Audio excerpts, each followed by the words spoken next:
क्या करना होगा? जी अवश्य। सर्वप्रथम हमें स्वर्ग लोक से कल्प वृक्ष लाना होगा।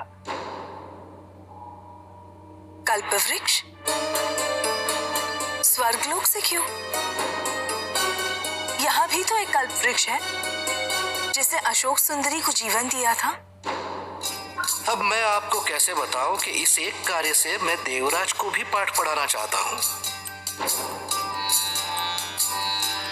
समुद्र मंथन के पश्चात उनका अहंकार अत्यधिक हो गया है। यदि उनका कल्प वृक्ष दान कर दिया गया तो देवराज विचलित अवश्य हो उठेंगे। आप क्या सोच रहे हैं देवर्षि? क्या हुआ? आपने बताया नहीं। कल्प वृक्ष स्वर्ग से ही क्यों?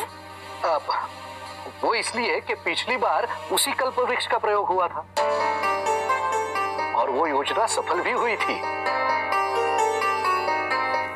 यदि इस बार यहाँ के कल्प वृक्ष का प्रयोग किया गया और योजना सफल ना हुई तो नारायण नारायण। नहीं,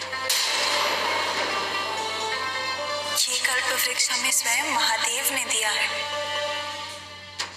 और इसी कल्प वृक्ष से हमें अशोक सुंदरी भी प्राप्त हुई। तो फिर देवलोक का कल्प वृक्ष इस कल्प वृक्ष से श्रेष्ठ कैसे? नहीं देवर्षि, हमें देवलोक के कल्प वृक्ष की कोई आवश्यकता नहीं। उचित है, उचित है। यदि आप कह रही हैं तो उचित है। मैं अब आपको इस योजना की विधि समझाता हूं। सर्वप्रथम कल्प वृक्ष का पूजन होगा। उसके पश्चात आप कल्प वृक्ष से महादेव को पान देंगी।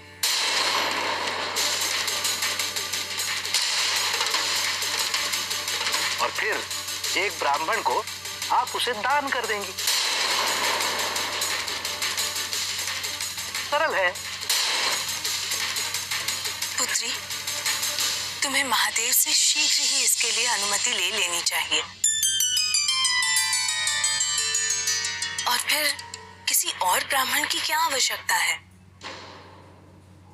दान हम देवर्षि को ही कर देंगे। नहीं नहीं। क्यों?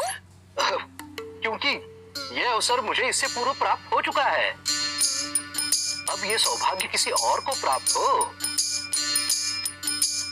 मेरे विचार से यह सौभाग्य यदि सनत कुमार को प्राप्त हो तो कैसा रहेगा? सनत कुमार? बाल ऋषि? जी। आपका सुझाव अच्छा है देवर्षि। आप कृपया उन्हें हमारी ओर से आमंत्रित कर दीजिए। अवश्य, मैं अभी जाकर उन्हें सूचित करता हूं। नारायण नारायण।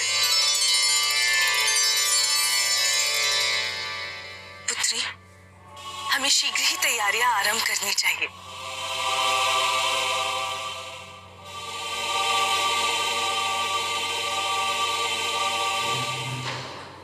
स्वामी, हम नहीं जानते आपकी क्या प्रतिक्रिया होगी,